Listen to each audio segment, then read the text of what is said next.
बिस्मिल्लाहिर्रहमानिर्रहीम। ख़वातीन व हज़रात अस्सलामु अलैकुम। आज़ाद कश्मीर टेलीविज़न की तरफ से आम इंतखाबात 2021 के सिलसिले में तरतीब दिए गए खुसूसी बराह रास्त प्रोग्राम हल्का आपका के साथ मैं हूँ आपकी मेज़बान नाइला अल्ताफ़ कियानी।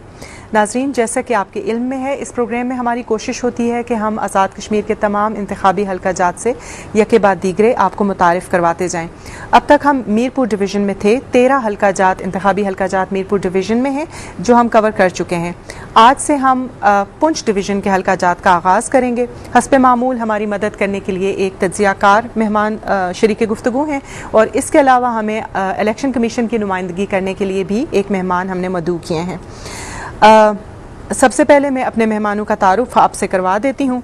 सरदार मोहम्मद गज़नफ़र ख़ान साहब हैं, सेक्रेटरी इलेक्शन कमीशन आज़ाद जम्मू व कश्मीर हैं। सर, आजकल आपकी बहुत मसरूफियात हैं, इसके बावजूद आप लोग वक्त निकालते हैं, स्टूडियोज़ में तशरीफ़ लाते हैं, आपका बहुत शुक्रिया। Thank you. हमारे दूसरे मेहमान हैं ताज़ीम यासीन साहब। आप हमारे साथ तज्ज़िया करेंगे। सीनियर सहाफ़ी हैं, 15-20 साल से प्रिंट और इलेक्ट्रॉनिक मीडिया के साथ मुंसलिक हैं। इसी पुंछ डिवीज़न से आपका ताल्लुक़ भी है और आप मेन स्ट्रीम मीडिया के लिए 2011 और 2016 के इलेक्शंस कवर भी कर चुके हैं। सर, आपकी तरफ आती हूँ। पहले आपसे पूछूंगी कि जैसा कि अपीलें जो कागजात नामजदगी उम्मीदवार जमा करवा चुके हैं उन पे अपीलों की समाअत हो रही थी, कुछ समातें आज होनी थी, कुछ कल। कितनी समातें निमट चुकी हैं? अभी तक की सिचुएशन क्या है, हमारे नाजरीन के लिए बताइएगा। जी बिल्कुल, ये इलेक्शन के बाद जो कागजात नामजदगी दाखिल हुए थे उसके बाद 2 दिन समाअत के लिए रखे गए थे। कल और परसों जो है वो समातें हुई हैं और आज जो फैसलों का दिन था उसमें से कुछ अपील्स के आज फैसले हो गए और कुछ के कल होने हैं। ठीक, तो अंदाजन कितनी एक अपीलें थी? और 27 के करीब अपीलें दायर हुई थी। अच्छा, तकरीबन सारी, जिनमें से 14-15 के फैसले अभी हो चुके हैं। ठीक, और बाकी के जो इंशाल्लाह वो ठीक। तो इसके बाद अब आगे क्या मराहिल रहते हैं नाज़रीन इसके बाद अभी जो आज जो अपीलों की समाअत के बाद जो कैंडिडेट्स होंगे, विड्रॉल की तारीख है 2 तारीख, जो कैंडिडेट अपना कैंडिडेचर विड्रा कर सकते हैं। और फिर 4 तारीख है जो अलाटमेंट ऑफ सिंबल्स की तारीख है, जो उनको 4 तारीख को और 4 तारीख को ये जो अलाटमेंट ऑफ सिंबल्स के साथ जो फाइनल कैंडिडेट जो मैदान में होंगे, मद्दे मुकाबल होंगे, उनकी फहरिस्त जो आवेज़ हो जाएगी। तो अब 4 तारीख वो आखिरी दिन है जब कोई पार्टी एफिलिएशन बदल सकता है या एक उम्मीदवार किसी और पार्टी की तरफ से आ सकता है। इसी दिन लोगों ने अपने टिकट जमा करवाने उस वक्त तक यही बात है कि उसके वक्त वो फाइनल हो जाएंगे कैंडिडेट अपने इंतखाबी निशान के साथ, और वो जो जिस निशान पर इलेक्शन लड़ना होगा उससे पहले और इसके बाद तब्दील नहीं हो सकेगा। बिल्कुल ठीक। एक कल हमारे प्रोग्राम में तशरीफ लाए थे फरत मीर साहब, मेंबर इलेक्शन कमीशन, तो उन्होंने बताया था कि एक नशिस्त पे जिस पे अनफॉर्चुनेटली एक फोतगी हो गई है उसके लिए कोई अलग स्केड्यूल जी अलग स्केड्यूल उस तरह से तो नहीं है, लेकिन उसमें हमने ये किया है कि वो रीशेड्यूल होती है। ठीक है, रीशेड्यूल का मतलब ये है कि अब वहाँ पे नॉमिनेशन पेपर्स के लिए हमने दोबारा शेड्यूल जारी किया है, जिसके तहत अगर कोई नया कैंडिडेट वहाँ पे आना चाहता है तो वो अपने कागजात नामजदगी दाखिल कर सकता है। यही पूरा प्रोसीजर अपील्स का ये उसके लिए फिर अपील की तारीख भी आगे बिल्कुल सारी वो सारी डेट्स उसके लिए दी है और दोबारा उसको किया है। पोलिंग की तारीख तो यही रहेगी, लेकिन बाकी जो चीज़ें हैं तो वो जो है उसके लिए उनको टाइम दिया गया है। अगर कोई नया कैंडिडेट आ जाता है, कोई अपील आती है तो उसके लिए। और नॉमिनेशन के लिए उसकी आखिरी तारीख क्या तय हुई? जी अभी मुझे सही जुबानी उस तरह से याद नहीं है, आपके जहन में अभी नहीं है, लेकिन वो शेड्यूल सारा मगर आगे चला जाएगा और उनकी अपीलें भी फिर आगे चली जाएंगी। 12-13 तारीख को जाके तो ये कंप्लीट हो रहा है सारा प्रोसेस उनका जो है। अच्छा, बिल्कुल ठीक हो गया। अब ताज़ीम यासीन साहब आपकी तरफ आऊँगी हल्के के लिए, लेकिन उससे पहले मैं हल्के का तारुफ करवा दूँ कि आज हम कौन से हल्के के बारे में बात करने जा रहे हैं। नाजरीन, आज हमने जैसे कि आपको पहले बताया पुंछ डिवीज़न का पहला हल्का है जिसके बारे में हम बात करेंगे और ये है LA 14 गरबी बाग 1 धीरकोट। LA 14 बाग 1, यहाँ पे वोटर्स की कुल तादाद 1,02,495 है, जिसमें मर्द वोटर्स 54,306 और ख़वातीन वोटर्स 48,179 हैं। 2016 के इंतखाबात के मुताबिक पोलिंग स्टेशंस 182 और पोलिंग बूथ 242 थे। इस मरतबा यहाँ से इलेक्शन के मार्के में सरदार अतीक अहमद खान शामिल हैं, मुस्लिम कॉन्फ्रेंस के अपनी सीट का दफा करेंगे, मुस्लिम कॉन्फ्रेंस के कायद हैं। पाकिस्तान तहरीक इंसाफ की तरफ से लतीफ़ खलीक साहब जो पिछली मरतबा रनर अप थे जमात इस्लामी की तरफ से, वो भी इलेक्शन लड़ रहे हैं। इसके अलावा राजा खालिद महमूद साहब जमात इस्लामी के टिकट पे इलेक्शन लड़ेंगे। पाकिस्तान मुस्लिम लीग नून के कैंडिडेट राजा फैसल आज़ाद साहब हैं। और पाकिस्तान पीपल्स पार्टी की तरफ से खावर कयूम साहब इस इंतखाबी मार्के में शामिल हैं। ये हल्के का एक मुख्तसर तारुफ था। इसके बाद हम सवालात की तरफ बढ़ेंगे। ताज़ीम यासीन साहब, आपसे पूछूंगी, पहले तो हमारे व्यूअर्स की आसानी के लिए, क्योंकि आपको मालूम है कि साउथ और नॉर्थ काफ़ी एक दूसरे से दूर दूर हैं, तो लोगों की सहूलत के लिए बताइएगा कि जोग्राफियाई तौर पे ये हल्का कहाँ वाक़या है, इसका हुदूद अरबा क्या है, कौन कौन से इलाके इसमें शामिल हैं। जी बहुत शुक्रिया। ये हल्का जो है आज़ाद कश्मीर का जो पुंछ डिवीज़न है उसका आप अगर शुमाल में आखिरी हल्का शामिल होता है और इसके बाद फ़ौरन जो है मुज़फ़्फ़राबाद डिवीज़न शुरू हो जाता है। इसका जो हुदूद अरबा है वो आज़ाद कश्मीर का जो दाखिली रास्ता है, बड़ा दाखिली रास्ता कोहाला से इसकी इब्तदा होती है और ये जो पुंछ जो ज़िला पुंछ की जो हुदूद शुरू होती है अर्जास, वहाँ जाके जो है इसकी जो है हुदूद जो है वो ख़त्म होती हैं और इसमें जो तकरीबन जो है वो एक बड़ा हल्का है वोटों के लिहाज से। 1 लाख से ज़्यादा तादाद है यहाँ पर वोटर्स के रजिस्टर्ड। और इसमें दूसरी तरफ इसका जो इसकी हुदूद है मुज़फ़्फ़राबाद से रंगला और रास चौकी और इसका जो बाग से इसकी जो हुदूद मिलती है वो मल्लोड्स जो आखिरी यूनियन कौंसिल है वहाँ होती है। इसकी इब्तदा कोहाला से यूनियन कौंसिल हिल्सरोंग से होती है और ये यूनियन कौंसिल मल्लोड में जो है इसका जो इख्तिताम होता है और ये इसका हुदूद अरबा है। और ये पाकिस्तान के साथ अगर हम देखें तो बिल्कुल मरी के साथ इसका हुदूद अरबा लगता है। इसके साथ जो है तहसील रावलपिंडी का जो तहसील मरी है उसका जो है हल्का है वो लगता है और बाग में इसका LA-15 जो है वस्ती बाग है और साथ जो है पार इसके हुदूद अरबा जो पुंछ डिवीज़न के हल्के से भी मिलती हैं और इसके साथ साथ ज़िला मुज़फ़्फ़राबाद का जो हल्का है वो भी इसकी हुदूद के साथ मिलता है। ये इसका हुदूद अरबा है। ठीक, बिल्कुल ठीक है। सेक्रेटरी साहब, आपसे पूछूंगी कि SOPs के बारे में, क्योंकि परेशानी है, पेंडेमिक भी साथ साथ चल रहा है, ऑल्दो कि उसकी शरह काफ़ी कम हो गई है अल्हम्दुलिल्लाह, लेकिन इसके बावजूद वो बात भी साथ साथ जारी है। पाकिस्तान से जो डिग्नेटरीज़ आ रहे हैं उनकी वजह से लोगों की बड़ी तादाद जमा हो जाती है और ज़्यादा एक गहमा गहमी का माहौल होता है। पिछले दिनों में हमने देखा कि मीरपुर डिवीज़न के हल्का जात में बिलावल भुट्टो ज़रदारी साहब तशरीफ़ लाए।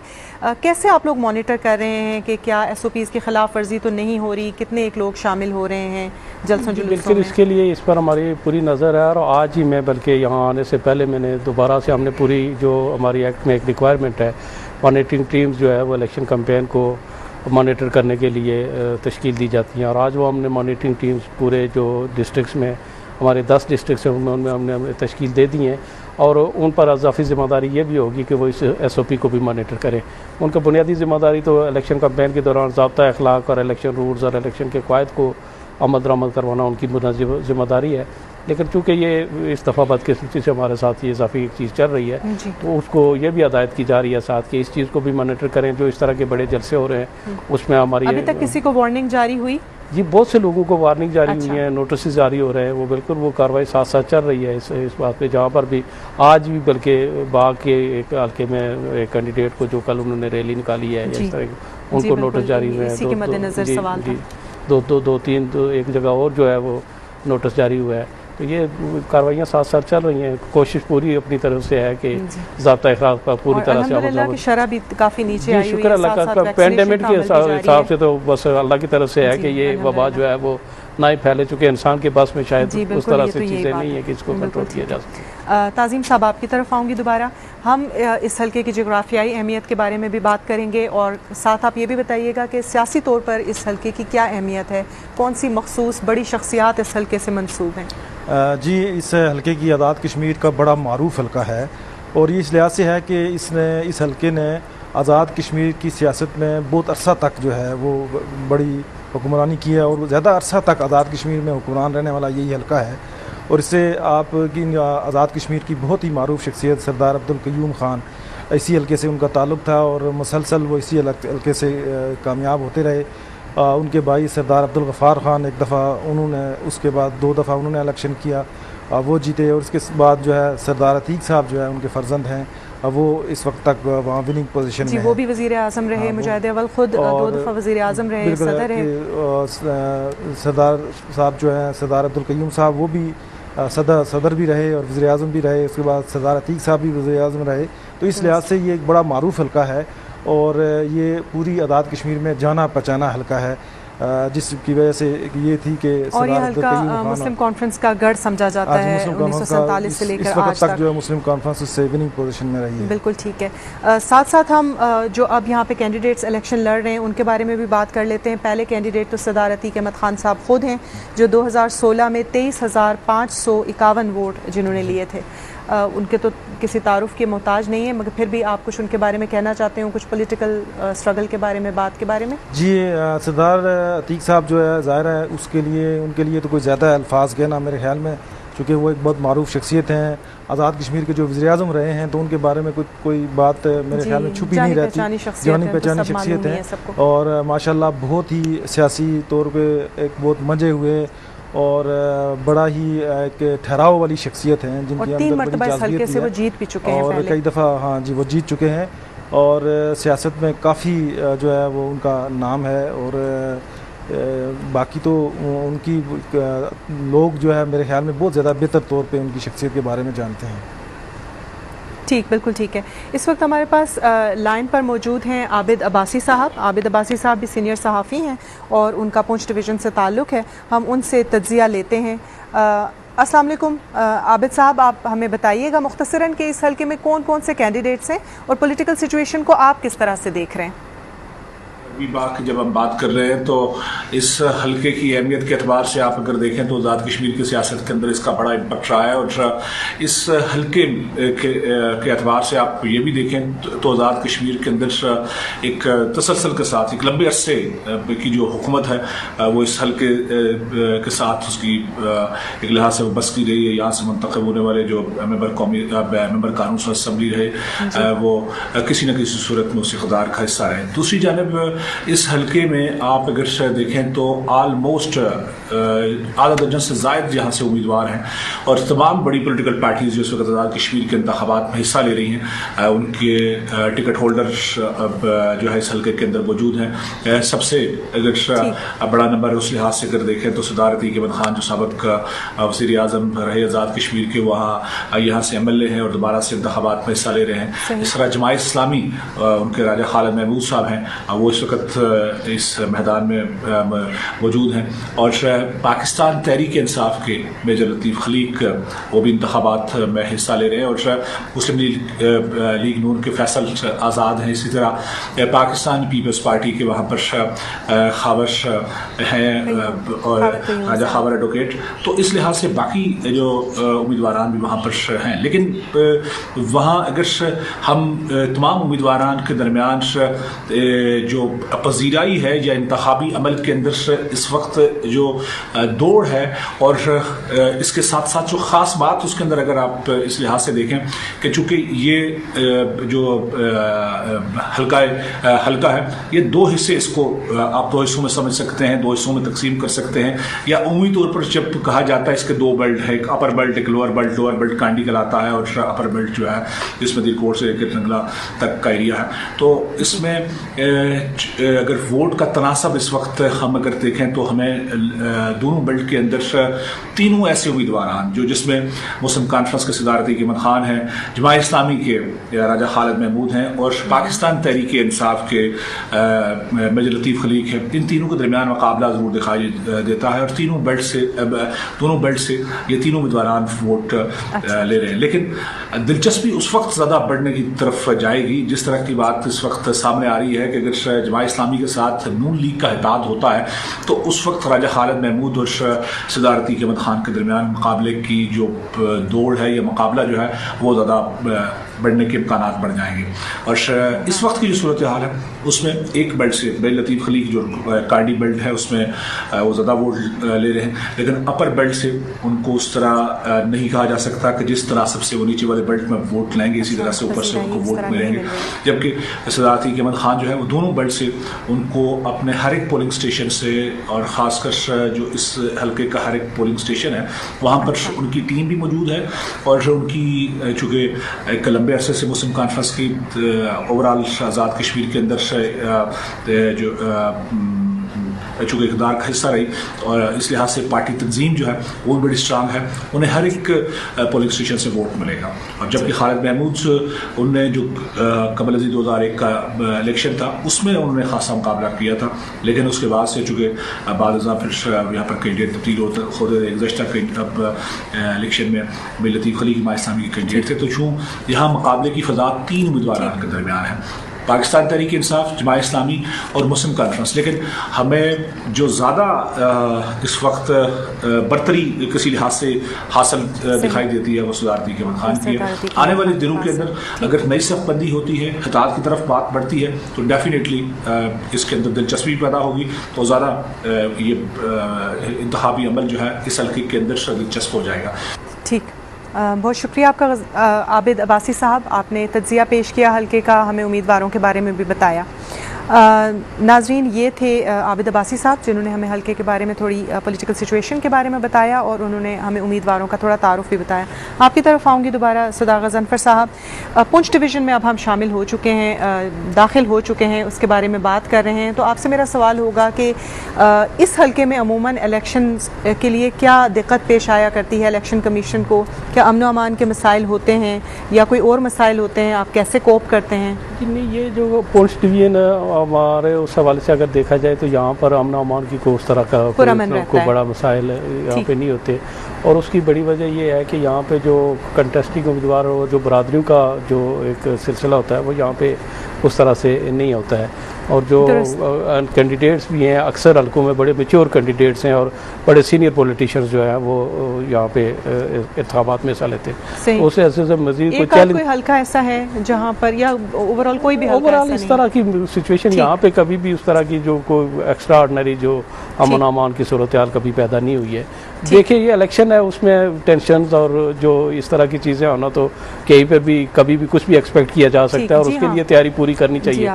लेकिन आप जिसको जिस तरह कहते हैं ना कि उस तरह की कोई जो अंदेशा है, एंटिसिपेटेड उस तरह की परेशानी की कोई बात नहीं है कि यहाँ पे कोई तरह की। बिल्कुल ठीक हो गया। आबिद अब्बास साहब ने अभी अपना तज्जिया आपने उनका सुना, ताज़ीम यासीन साहब, उसके बारे में बात करना चाहेंगे। आप कैसे देखते हैं? उन्होंने कहा कि मुमकिन इत्तेहाद है जमात इस्लामी का और नून लीग का पाइपलाइन में, अगर वाकई ऐसा हो जाता है तो क्या सूरत हाल तब्दील हो जाएगी, या आप भी ऐसा ही समझते हैं? आबिद अब्बासी साहब के इस जो तज्जिया है उससे मैं इत्तफाक करूँगा कि अगर नून लीग का कोई इस तरह का बनता है या जो बात चल रही है अभी तक वो मैच्योर तो नहीं है, उस सूरत हाल में राजा खालिद महमूद साहब को एक बहुत बड़ा स्पेस मिल जाएगा एक पूरे बेल्ट के अंदर, और जो अतीक अमन खान के बारे के हवाले से जो है वो काफ़ी ख़तरा बन सकते हैं अगर ये नून लीग के साथ उनका कोई हो जाता है।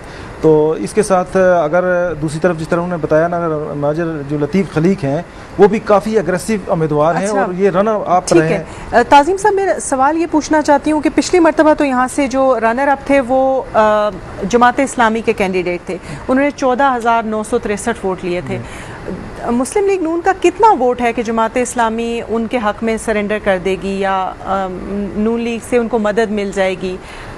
अब अगर देखें तो लगभग जितना ये 14,000 पिछले जो नून लीग के उम्मीदवार थे उन्होंने भी 14,000 कुछ समथिंग वोट लिए थे, और ये इस हिसाब से अगर वो मिलाया जाए तो इतना वोट तो उनका बनता है जो वो आपस में मिल सकते हैं। इसके साथ साथ अगर मेजर लतीफ़ खलीक साहब जो हैं वो चूँकि इससे पहले जो 2011 का इलेक्शन हुआ था उस वक्त इन्होंने 18,000 के करीब वोट लिए थे, और वो उस वक्त मुस्लिम लीग नून और जमात इस्लामी भी मुश्तरका उम्मीदवार इनके थे और वो भी बहुत करीब तरीन हरीफ रहे थे। और इसमें अगर मैं आपको एक ख़ास बात बताऊं कि ये हल्के राजा जो खालिद महमूद साहब, जो आबिद अब्बासी साहब ने भी कहा कि उनके दरमियान मुकाबला हो सकता है, खालिद महमूद साहब को इसलिए यहाँ पे जो नाम बार बार नाम लिया जा रहा है कि खालिद महमूद साहब जब 2001 में पहली दफ़ा सरदार अब्दुल कयूम साहब के मुकाबले में इलेक्शन लड़े थे तो उस वक्त इन्होंने बहुत कम मार्जिन से जो है ना वो आ रहा था, यानी सरदार साहब बहुत थोड़े मार्जिन से जीते थे। मैं दोबारा आपकी तरफ आऊँगी ताज़ीम साहब, अभी हमें राजा खालिद महमूद साहब ने जमात इस्लामी से ज्वाइन किया है, हम उनसे गुफ्तगू कर लें। अस्सलाम वालेकुम राजा साहब, आपका क्या मैनिफेस्टो है हल्के के अवाम के लिए, आपकी क्या पैगाम है? जमात इस्लामी आज़ाद जम्मू और कश्मीर 2001 से आज़ाद कश्मीर असम्बली के इंतखाबात में भरपूर तरीके से हिस्सा ले रही है। हमारी तरजीहात में जो सबसे पहला और बुनियादी और अहम नुक्ता है वो अल्लाह की सरजमीन पर, अल्लाह की धरती पर अल्लाह के निज़ाम और अल्लाह की हाकमियत को कायम करना, मकबूजा कश्मीर की आज़ादी के लिए जिदोजहद करना, तालीम, सेहत, पीने के साफ पानी की फराहमी, ये हमारी तरजीहात में शामिल हैं। अच्छा। तालीम के हवाले से तालीमी इदारों की अपग्रेडेशन, उनकी बिल्डिंग्स जो नाकाफ़ी हैं उनको मुकम्मल करना और उसमें स्टाफ की जो कमी है उसको पूरा करना।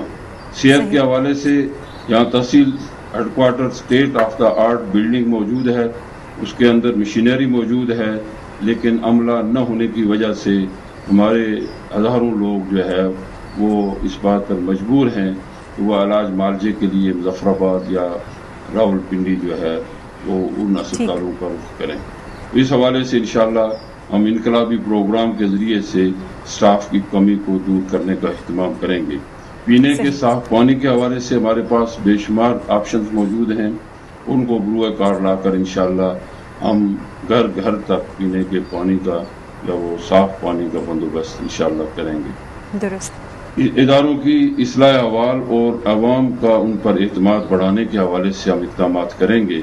मेरिट की बहाली, समाजी खिदमात का दायरा कार उसको बढ़ाना, अवाम की जान माल और सबसे बढ़कर उनकी इज्जत नफ्स की बहाली के हवाले से हम एहतमाम करेंगे।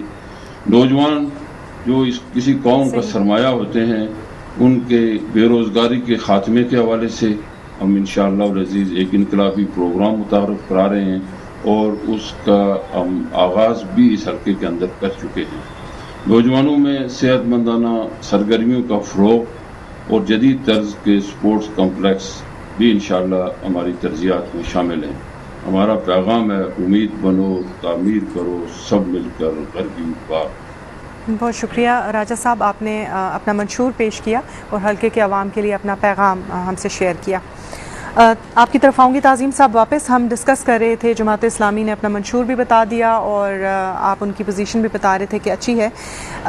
अब हम आ जाते हैं पाकिस्तान मुस्लिम लीग नून की तरफ। पाकिस्तान मुस्लिम लीग नून ने ओरिजिनली जिनको टिकट दिया था वो उन्होंने ये टिकट खराबी सेहत की बिना पर शायद कबूल नहीं किया। अभी उनकी क्या पोजीशन है जो राजा फैसल आज़ाद हैं इनकी? जी, जो इफ्तिखार अयूब साहब जो साहबका उम्मीदवार थे, इफ्तिखार अयूब साहब भी पहले मुस्लिम कॉन्फ्रेंस में थे और अब वो जा और वहाँ चुके से वो हैं मुस्लिम लीग नून के उम्मीदवार बने। उनका बड़ा वेट था, बहुत पुराने सियासी कारकुन थे, बहुत सारी उनके पर्सनल राब्ते थे, पर्सनल वोट था और जमात का वोट भी था।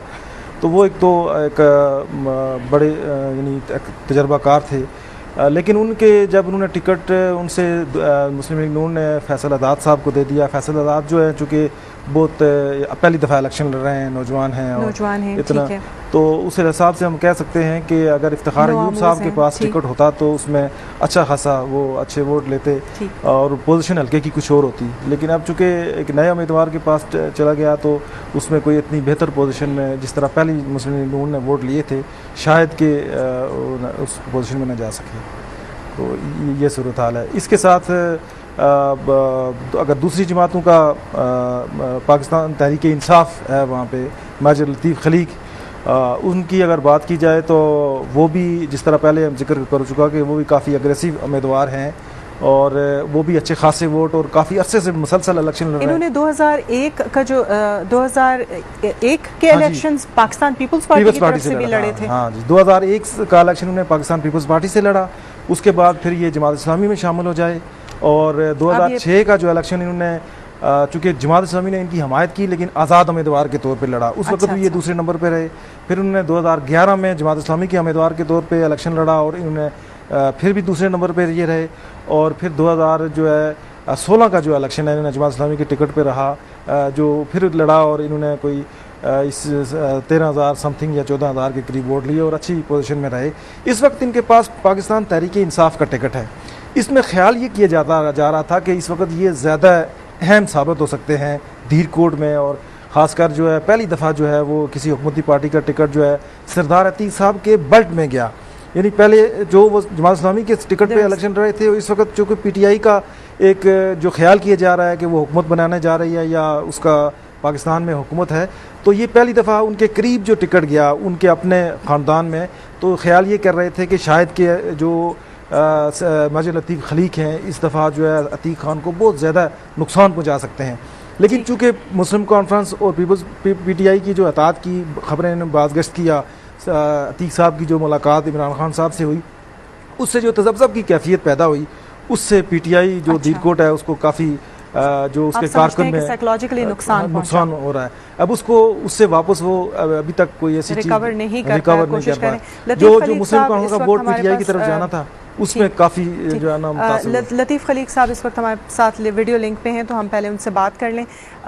जी मेजर साहब, आपका क्या पैगाम है अपने हल्के के अवाम के लिए? मैं ये कहता हूँ कि यहाँ पे मसाइल हैं, ये इलाका मसाइलिस्तान बना हुआ है और इसकी वजह यहाँ की मौरूसियत है। यहाँ पे एक ख़ानदान की हुक्मरानी रही है पिछले 74 साल से, और उन्होंने मसाइल हल करने की बजाय लोगों से बस हेरा फेरी करके वोट लिया, उसके बाद गायब हो गए और लोगों को परेशान छोड़कर चले गए। तो इसीलिए और अल्हम्दुलिल्लाह मैं महसूस करता हूँ कि ये तब्दीली जो अभी आएगी, जो मेरी सूरत में तब्दीली आएगी, मैं जो कि इमरान खान की जमात PTI में शामिल हुआ हूँ, वहाँ से अलग वहाँ का टिकट होल्डर उनका हूँ और उससे मैं इलेक्शन लड़ रहा हूँ, मुझे पूरा यकीन है कि मैं यहाँ की मौरूसियत को ख़त्म करूँगा, यहाँ के मसाइल हल करूँगा और यहाँ की परेशानी को जो सूरत हाल है उसका हल ढूंढूंगा। और मैं यकीन से ये कहता हूँ कि लोग मुझ पर एतमाद करें और एतमाद करते हैं, और इंशाअल्लाह मैं उनकी परेशानियों को दूर करूँगा। जी मेजर साहब, आपका शुक्रिया। नाजरीन, वो किसी कॉर्नर मीटिंग में थे अपने हलके में, लेकिन इसके बावजूद उन्होंने हमारे प्रोग्राम के लिए वक्त दिया, हम उनके शुक्रगुजार हैं। आपकी तरफ आती हूँ वापस सदा गज़नफ़र साहब। जो लोग उम्मीदवारों ने, जो हमारे नाजरीन की मालूमात के लिए ये बताइएगा कि उम्मीदवार जब अपने कागज़ात नामज़दगी जमा कराते हैं तो ज़ाहिर है वो साथ अपने असासे भी डिक्लेयर करते हैं। ऐसे ही कुछ असासे उन्होंने 5 साल पहले भी डिक्लेयर किए हुए होते हैं। अगर आप महसूस करते हैं, इलेक्शन कमीशन महसूस करता है कि इन असासों में तफावत है, तो आप उसकी तहकीकात करवाते हैं, करते हैं, आपका ये मैंडेट है? जी देखिए, ये एक प्रोविज़न तो मौजूद है कि जो कैंडिडेट इलेक्शन लड़ेगा वो अपने असासे जमा करवाएगा, लेकिन अगर उसने असासे अपने दुरुस्त नहीं जमा करवाए या उसने कोई ऐसी बात की है तो बतौर कैंडिडेट उसके खिलाफ पिनल प्रोविजन कोई मौजूद नहीं है एक्ट में कि आप उसके खिलाफ कोई कार्रवाई करेंगे। हाँ, बतौर मेंबर असेंबली अगर वो अपने असासे गलत डिक्लेयर करता है या वो कोई चीज़ छुपाता है तो उसमें तो उसके लिए सज़ा मौजूद है, लेकिन बतौर कैंडिडेट जो उसने अपने असासे दिए हुए हैं यहाँ पर उसके लिए उस तरह से कोई अभी तक कानून में उस तरह की कोई पिनल प्रोविजन उस तरह से मौजूद नहीं है कि आप उसको इस मरहले पर कोई बात कर सकें। हाँ, बाद में अगर वो जाके तो कहीं उसके असासे तहकीक के दौरान, चूँकि इस वक्त जो असासे जमा करवाने और आगे जो इलेक्शन के दरमियान उतना टाइम भी नहीं होता कि उनका ऑडिट करवाया जा सके, उनको देखा जा सके। हाँ, बाद में अगर वो कोई डिक्लेरेशन होती है तो ये मसाइल उसके लिए बन सकते हैं। ये बात ऐसी भी नहीं है कि उनके लिए मसाइल नहीं है, चूँकि एक डिक्लेरेशन है कैंडिडेट की तरफ से और वो डिक्लेरेशन अगर कहीं गलत साबित होता है तो उनके लिए मसाइल पैदा कर सकता है। और ये शिकायत कोई लोग आप तक लाते हैं, कोई और कैंडिडेट लाता है? कोई भी बंदा ला सकता है, क्योंकि डिक्लेरेशन जो डिक्लेरेशन जो जमा होने के बाद जब वो गैजेट हो जाता है तो वो पब्लिक डॉक्यूमेंट है और उसको पब्लिक का कोई भी आदमी देख सकता है, और वो पब्लिक का कोई भी आदमी अगर उसमें कोई चीज़ महसूस करता है तो वो उसके लिए बात कर सकता है कि ये ठीक है या नहीं। सही। सवाल इस पस मंज़र में था कि ये जो अपीलें आपके पास आती हैं जिनकी आप समाअत करते हैं, क्या वो इसी नौइयत की नहीं होती या कुछ और होती हैं? जी नहीं, जो इस दफ़ा अपील आई है डिक्लेरेशन, असासों की डिक्लेरेशन के हवाले से जो बात आई है वो कोई 2016 के हवाले से कोई बातें थी, कोई 2-4 अपीलें थी। अच्छा। लेकिन उसमें भी जो कोई ऐसी चीज़ सामने आई नहीं है कि जिसकी बुनियाद पर कोई बात की जा सके। तो ये बात भी आ सकती है, लेकिन ज़्यादा अपीलें जो स्टेट सब्जेक्ट्स की बुनियाद पर आई हैं, इस तरह की चीज़ें जो है वो डिस्कस की हैं।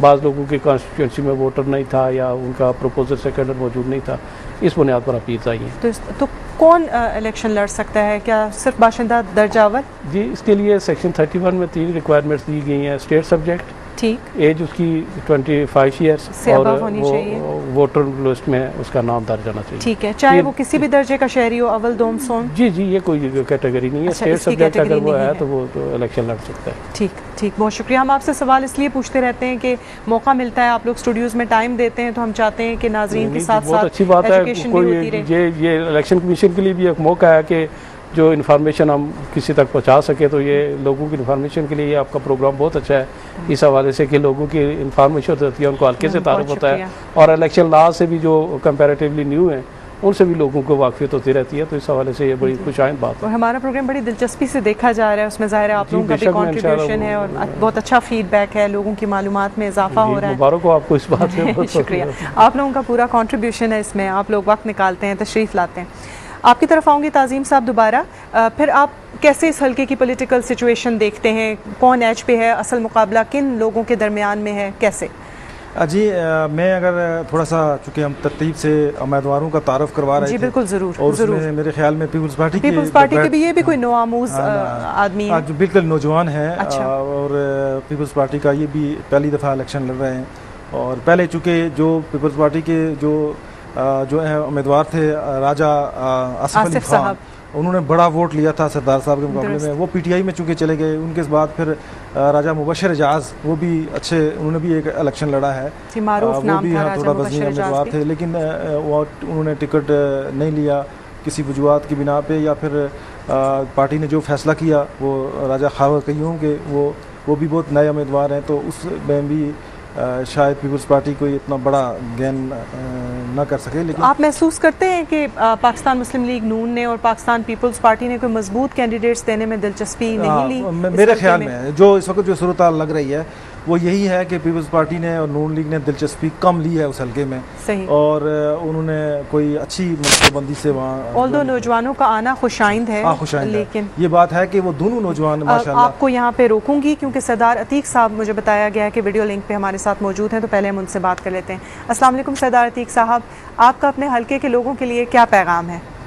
नाइला, आपने दिलकोट के हल्के का पूछा है, मेरी जिम्मेदारी का तकाजा ये है कि मैं दिलकोट के हल्के का जिक्र भी करूँ, लेकिन सारे आज़ाद कश्मीर का ताओबट से लेकर भिम्बर तक और खैबर से कराची तक जो मुस्लिम कॉन्फ्रेंस के उम्मीदवार मैदान में सबके बारे में बात करना चाहता हूँ, इसलिए कि ये बात लोगों को याद दिलाने की है, नई नस्ल को याद दिलाने की है कि आज़ादी का दर्स भी मुस्लिम कॉन्फ्रेंस ने दिया, वोट का हक भी मुस्लिम कॉन्फ्रेंस ने लेकर दिया, आज़ाद कश्मीर के इदारे भी मुस्लिम कॉन्फ्रेंस ने कायम किए, करारदाद इलाके पाकिस्तान भी मुस्लिम कॉन्फ्रेंस ने पेश की, नीलापट से तहरीक आज़ादी कश्मीर का आगाज़ भी मुस्लिम कॉन्फ्रेंस ने किया, वो कश्मीर बनेगा पाकिस्तान का नारा भी मुस्लिम कॉन्फ्रेंस ने दिया, जिसकी बुनियाद पर आज मकबूजा जम्मू कश्मीर में हिंदुस्तान की 10 लाख फौज कश्मीरी जवानों ने रोक के रखी हुई है, और पाकिस्तान के साथ यकजहती और इस्तेकाम का दर्स भी मुस्लिम कॉन्फ्रेंस ने दिया।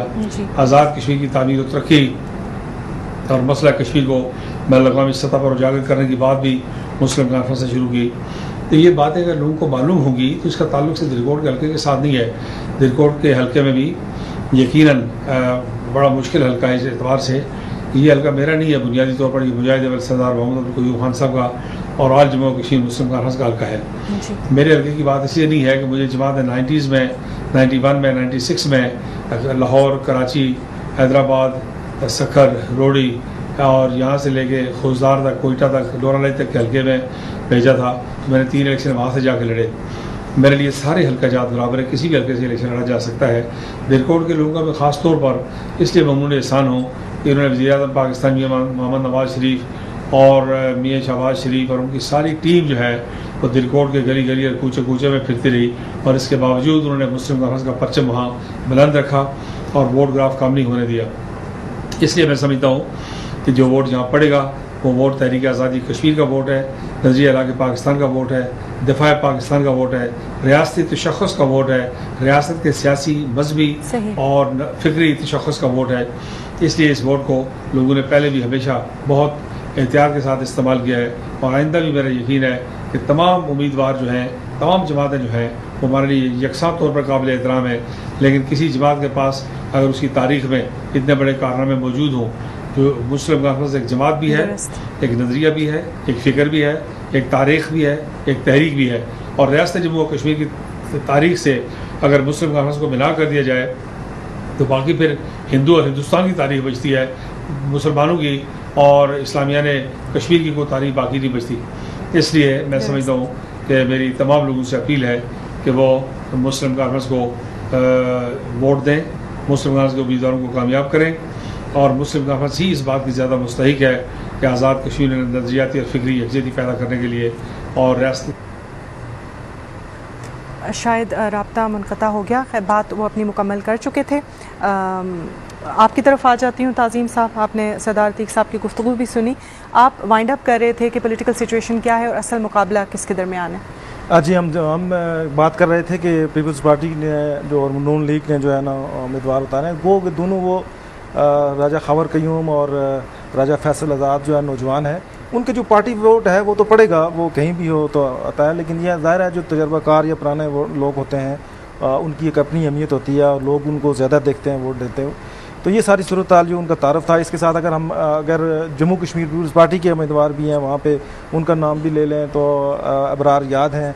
उसके साथ JUI के मौलाना इम्तियाज़, JUI के तो नहीं है लेकिन JUI को कर रहे थे, लेकिन चूँकि उनको शायद कोई कानूनी पेचीदगी हुई है जिस वजह से वो आज़ाद उम्मीदवार के तौर पर हैं। तो ये मजमूई हैं जो कम वोट लेता है, ज़्यादा लेता है, लेकिन वो जो हैं जो आम इस वक्त, वरना तो वहाँ पे मेरे ख्याल में 34 लोगों ने तो कागजात नामजदगी उस हल्के में जमा करवाए हैं। 34 लोगों तो लेकिन ये जो अहम जो हैं जिन्होंने कुछ ना कुछ करना है, बाकी आज़ाद उम्मीदवार हैं। तो ये सारी सूरत हाल है। तो अगर हम इसको सम अप कर दें तो आबिद अब्बासी साहब ने मेरे ख्याल में बहुत सारी बातें कर दी हैं, उनको दोबारा दोहराना जो है मुनासिब नहीं है। लेकिन ये है कि चूँकि यहाँ पे इब्तदा में मेजर लतीफ़ खलीक साहब की बात चली और PTI के टिकट की बात चली, तो वो जमात इस्लामी को छोड़ के PTI में शामिल हुए और इब्तदा में ये कहा जा रहा था या फिर सोचा जा रहा था कि वो एक बड़ा कोई ब्रेक थ्रू कर सकते हैं, लेकिन ये नहीं है कि वो चूँकि एक सूरत हाल ये होती है कि जब एक उम्मीदवार एक जमात छोड़ के दूसरी में शिफ्ट होता है तो वो अपने साथ बहुत सारे कारकुनान ले जाता है। अच्छा, यहाँ पे फ़र्क पड़ता है या यहाँ इस डिवीज़न में भी मीरपुर डिवीज़न की तरह लोग बुरा नहीं मनाते पार्टी की से वफादारियाँ बदलने को? नहीं, काफ़ी बुरा तो ज़ाहिर जिस सतह पे हो तो बनाया तो जाता है, इसमें तो कोई नहीं है कि नहीं होता। लेकिन मैं अगर बात कर रहा था दीरकोट ये मेजर लतीफ़ साहब की, तो चूँकि उसको समाप्त करना है चीज़ को, तो वहाँ पे एक तो शायद ज़ाहिर है कुछ जगहों पे रिएक्शन तो ज़रूर होता है कि वो पार्टी छोड़ के दूसरी जगह चले गए, मगर उनका एक वोट अपना है, लेकिन ये है कि उनके साथ एक वोट है, पर्सनल वोट जो उनका है वो कुछ थोड़ा है। लेकिन उसमें उनकी ये साथ एक गलती हुई कि जो बड़ा मुतासर करना था वोट जमात इस्लामी का, उन्होंने तंजीम डिस्टर्ब नहीं हुई वहाँ पे ना। अच्छा, तंजीम वहीं खड़ी है, ये तंजीम को डिस्टर्ब नहीं कर सके, पर्सनल हैसियत में चले गए। जिस वजह से मतलब है कि जमात इस्लामी का और PMLN का अगर इत्तेहाद हो जाता है या नहीं होता, दोनों सूरतों में जो मेजर लतीफ़ खलीक हैं उनको जमात इस्लामी के वोट्स की ज़्यादा उम्मीद नहीं है। हाँ, नहीं है, वो उनका वोट जमात का नहीं मिल रहा, उनका पर्सनल वोट उनकी तरफ है, लेकिन जमात का कोई वोट भी वो नहीं तोड़ सके जमात इस्लामी का। तो इस हिसाब से अगर वो अगर मुस्लिम कॉन्फ्रेंस और PTI के एहतियात की बातें और इस तरह की ना होती तो शायद मुस्लिम कॉन्फ्रेंस का एक हल्का बड़ा वोट उनकी तरफ जाता, लेकिन वो अभी तक तो सूरत-हाल रुक गई है। एक वजह शायद ये भी है कि मेजर लतीफ़ खलीक जमात इस्लामी के भी ग्रास रूट लेवल से मेंबर नहीं रहे, वो तो पहले पीपल्स पार्टी में थे जैसे हमने देखा। ठीक, तो ठीक, यहाँ पे प्रोग्राम को हम ख़त्म करते हैं। हमारा लाइव प्रोग्राम है तो हम बहुत बढ़ा नहीं सकते। आप दोनों हज़रात का बहुत शुक्रिया। गज़नफ़र साहब आपका बहुत शुक्रिया, आपने वक्त निकाला, आपकी आजकल की मसरूफ़ियत का हमें अंदाज़ा है। और ताज़ीम साहब आपका बहुत शुक्रिया, आपने हल्के का तज्ज़िया पेश किया। नाज़रीन, आज का प्रोग्राम आपने देखा, ये प्रोग्राम LE 14 गरबी बाग धीरकोट पर हमने तज्ज़िया किया, आपने सुना। आप बताइएगा ज़रूर कि आपको कैसा लगा। पिछले तमाम प्रोग्राम भी और ये प्रोग्राम भी हमारे आज़ाद कश्मीर टेलीविज़न के फ़ेसबुक पेज पर हम इनके लिंक्स अपलोड कर देते हैं। आप लोग जवाब दे रहे हैं, आप लोगों के कमेंट्स हमें इनबॉक्स में भी मिलते हैं और दिलचस्प आप लोगों के तज्ज़िये होते हैं। हम कोशिश करते हैं कि आपकी राय के मुताबिक अपने प्रोग्राम को मज़ीद से मज़ीद बेहतर बनाते रहें। फ़ेसबुक पेज ज़रूर लाइक कीजिएगा। और भी प्रोग्राम हैं तज्ज़ियाती प्रोग्राम्स के अलावा जो आज़ाद कश्मीर टेलीविज़न ने तरतीब दिए हैं इलेक्शन 2021 के सिलसिले में। इसमें ड्रामे भी हैं, खाके भी हैं और आने वाले दिनों में ये प्रोग्राम नशर किए जाने शुरू हो जाएंगे। कल हम LA 15 के बारे में बात करेंगे। अगर ये हल्का आपका है या इस बारे में आपके कोई तहफ़्फ़ुज़ात या सवालात हैं तो हमें इनबॉक्स या कमेंट बॉक्स में ज़रूर भेजिए। इजाज़त दीजिए, कल मुलाकात होगी। अल्लाह हाफ़िज़।